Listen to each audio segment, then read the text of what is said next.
All right, we should be live right now, family. Okay. We should be live right now, family.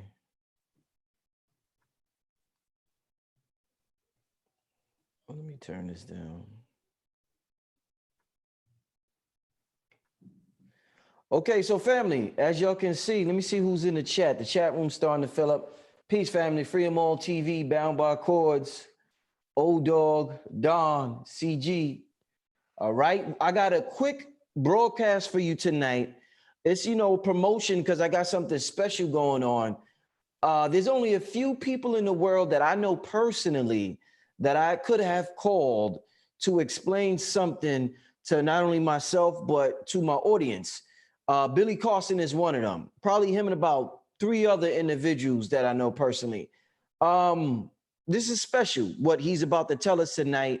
And, as above, so below, as within, so without. This is dealing with who we are on a micro, macro level or whatever. So first of all, I want to give my brother Billy a shout out. Can never shout out this book too much. Y'all see how I'm reading it. When y'all see the dents in it, Brother Rich start reading it. So one of my favorite books this year. I advise everybody to get it. I was telling y'all about this book last time, but make sure you get it. Anyhow, let's move on to the show. Family, I got Billy Carson coming to NYC November 3rd. This is something that I know my audience thought they would never see. They thought would never happen. It's going to be absolutely amazing. I'm in awe that I'm able to make this happen and bring this into this reality. Billy, I want to thank you so much for just getting down with my channel and coming to New York, my brother. Hey, I'm glad, man. I'm so thankful for the opportunity that you put before me to give me the opportunity to come out there, talk to the people, share some knowledge, share some information. Maybe shake some hands, take some pictures, and have some great conversations. Indeed, indeed. This is going down November 3rd, family. Tickets are probably going on sale probably Sunday. Today's the 20th. Sunday the 29th, September 29th. He's the headliner. He's the headliner. He's the marquee. He's gonna do his thing. He's gonna close it out. But I'm gonna have a few people open up for the brother.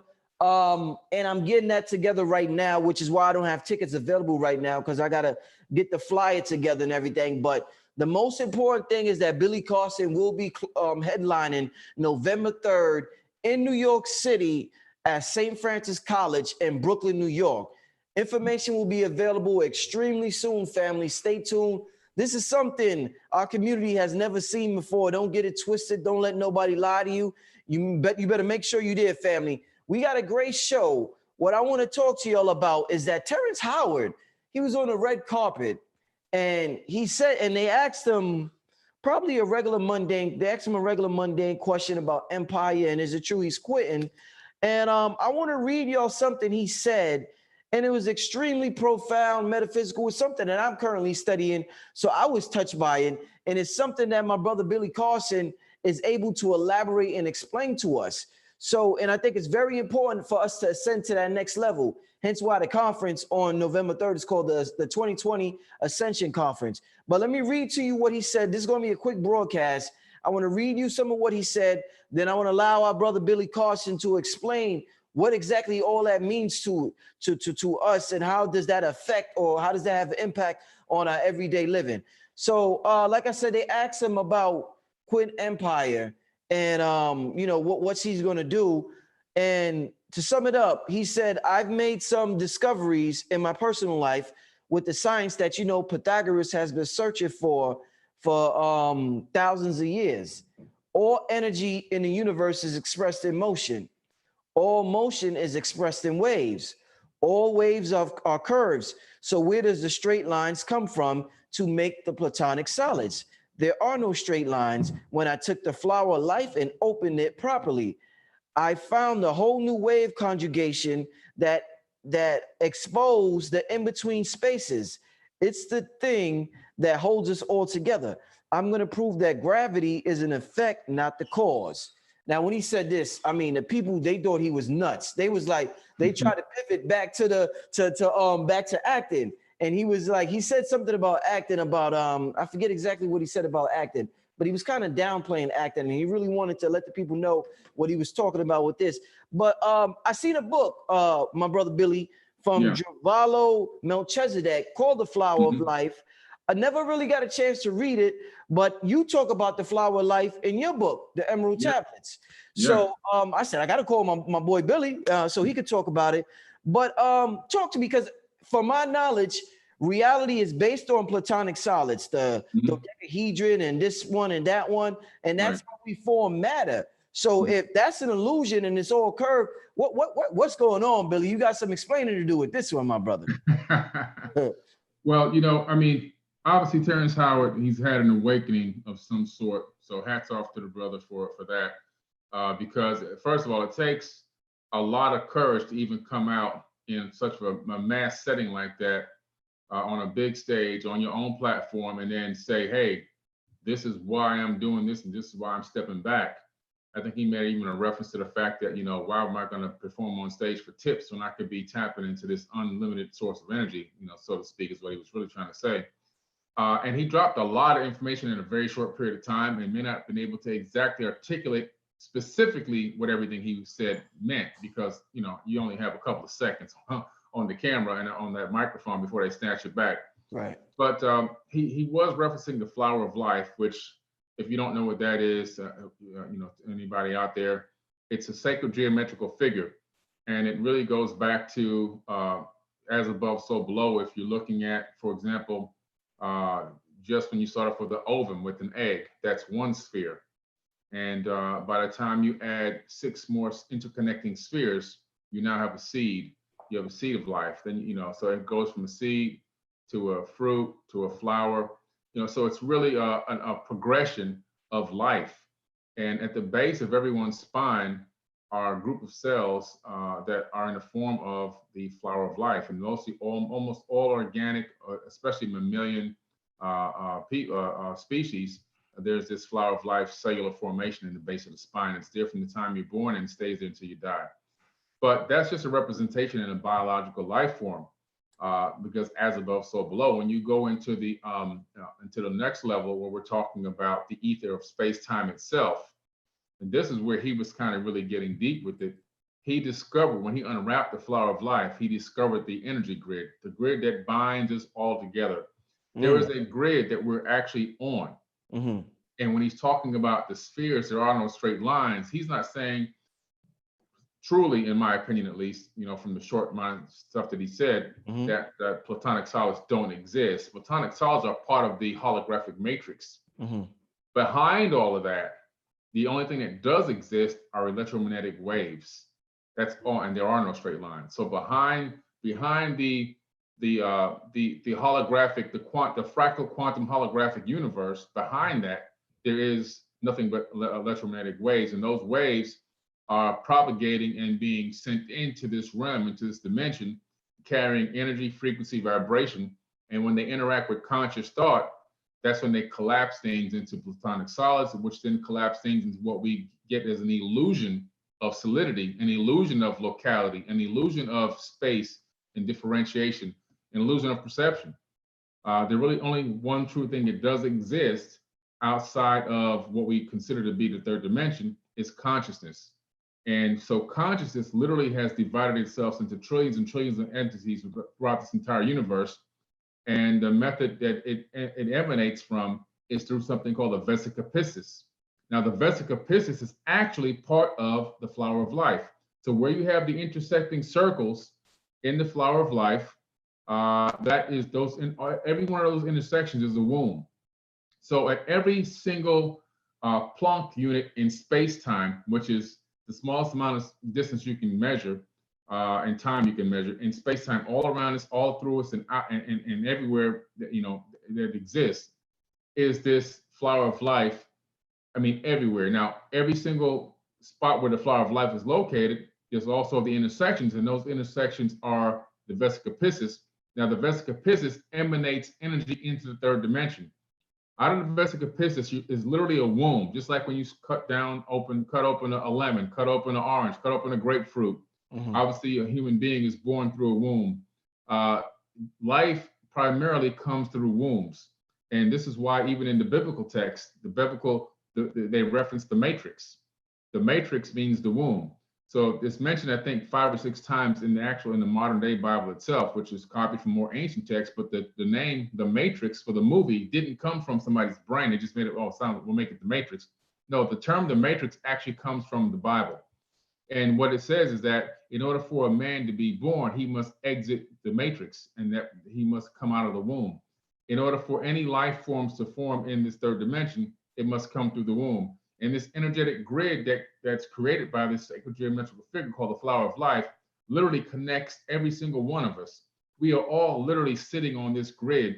It's this invisible grid that we're on. And this is why things like, what's the term I'm looking for here?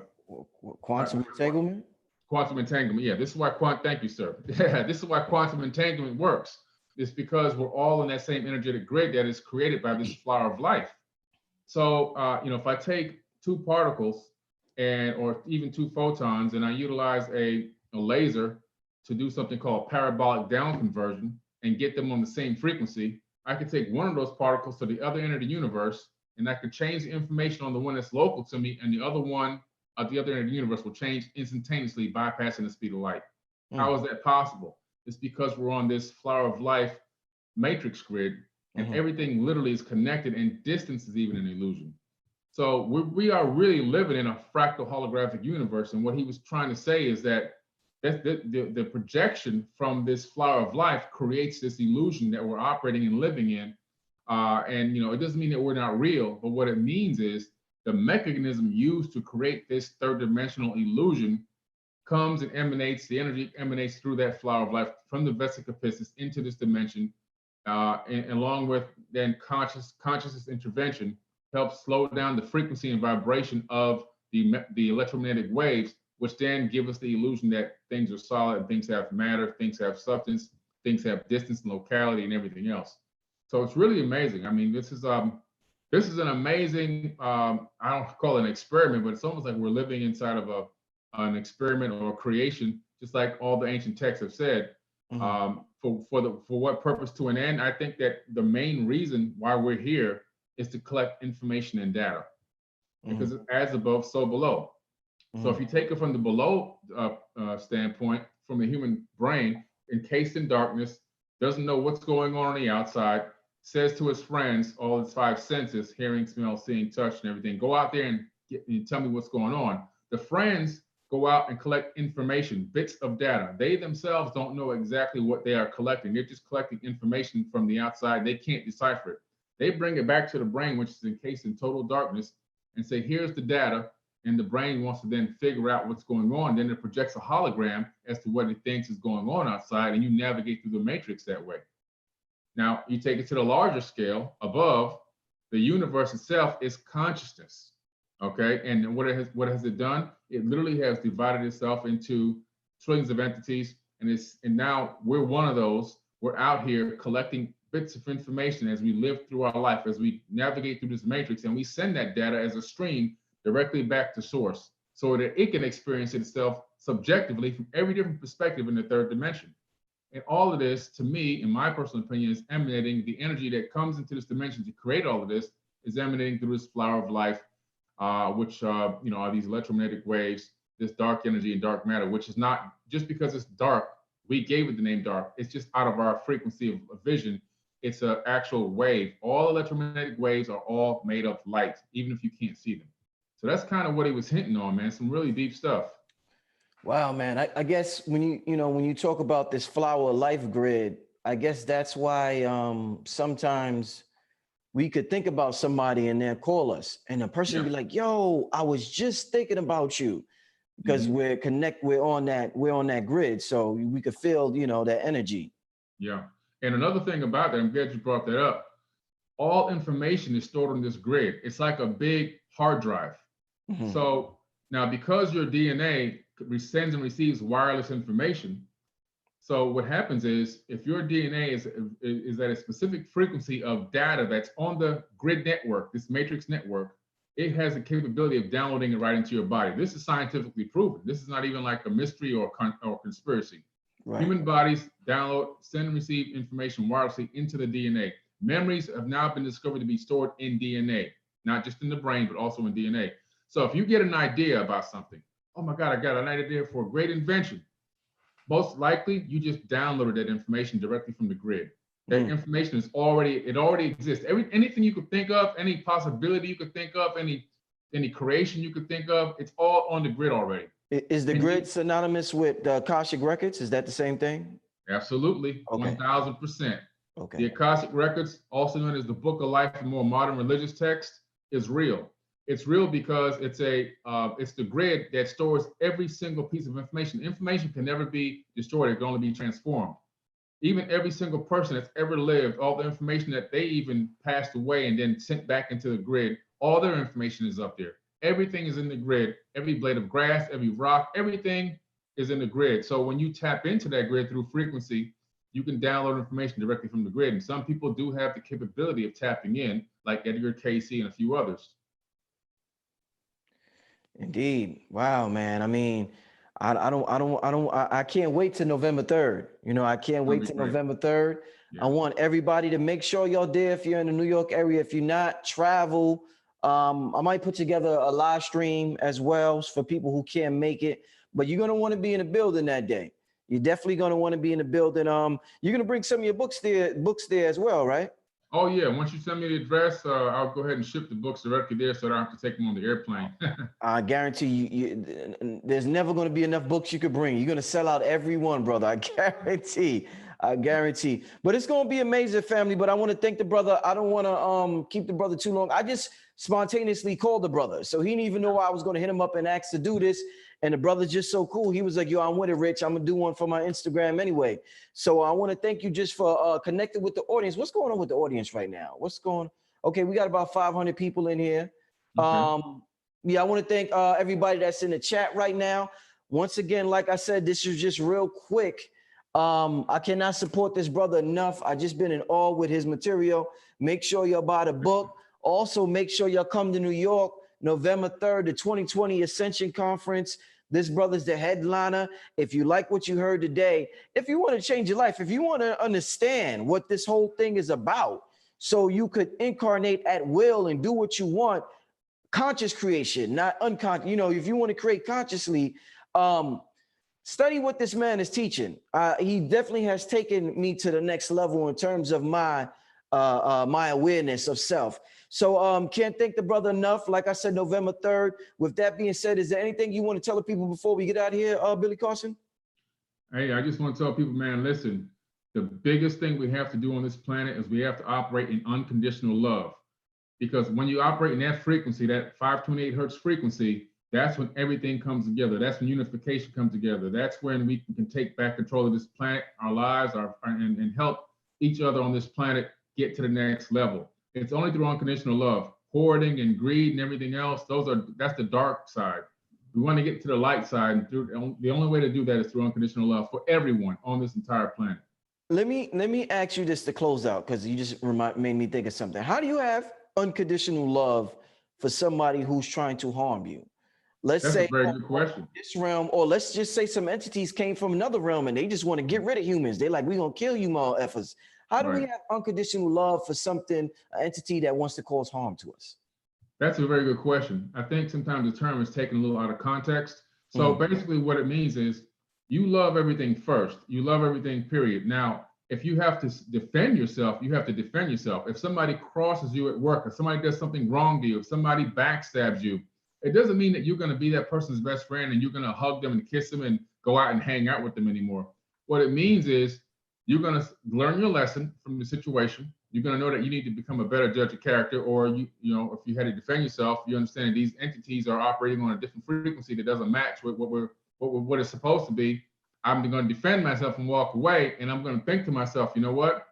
I really hope that these entities, these people, these beings, whoever they are, that they wake up one day and realize, you know, how evil, how detrimental, how poor, how low vibration that they're acting, and come to terms with that and make maybe sometime in the future be able to make a change. That's all it means. It doesn't mean, you know, I'm their best buddies. Oh, you can kill me, no, or slap me and I'm gonna turn the other cheek. No, you're gonna defend yourself and defend your family. But what it does mean is, after it's all said and done, and you walk away, you have the mindset of, I hope they die and I hope their kids die. You don't want to have that. That's an evil mindset. You want to have the mindset of, man, these people are really in bad trouble. This species is in bad trouble. You know, I wish the best for them in any way, shape, or form. I wish that the universe would enlighten them in a way that they won't be able to do this to anybody else in the future. And when you put that frequency and vibration out there, that's going to have an effect directly on the ether of space-time. And believe it or not, it's going to have an effect in their life or in their next generation's life at some point, because it's cumulative. I think it's going to create positive karma for you in your life, and then also for other people in the universe. So again, you can protect yourself, you can defend yourself and stick up for yourself, stand up for yourself at all times. But at the same time, when you walk away, it's the mindset of, I hope that one day they wake up. That's the mindset, not the mindset of walking away going, I hate them, or they should die and they should be killed and all of that. It's just the mindset. Okay, I dealt with the situation. Now I'm gonna let the universe take over. I got you. All right, that makes perfect sense, my brother. I'm glad you cleared that up. I know that's on the minds of a lot of people. Yeah. Once again, family, thanks for tuning in. We getting out of here right now, November 3rd. Billy Carson's the headliner, Brooklyn, New York, St. Francis College. Tickets will go on sale this Sunday. I got some other speakers opening up for before this, brother. 2020 Ascension Conference. Go back, listen to this message again. Extremely important. I guess with that said, Billy, we'll connect again on the live stream before November 3rd. But thanks for coming on, my brother, real quick. No problem. I appreciate you, man. Thank you. All right. Peace. All right.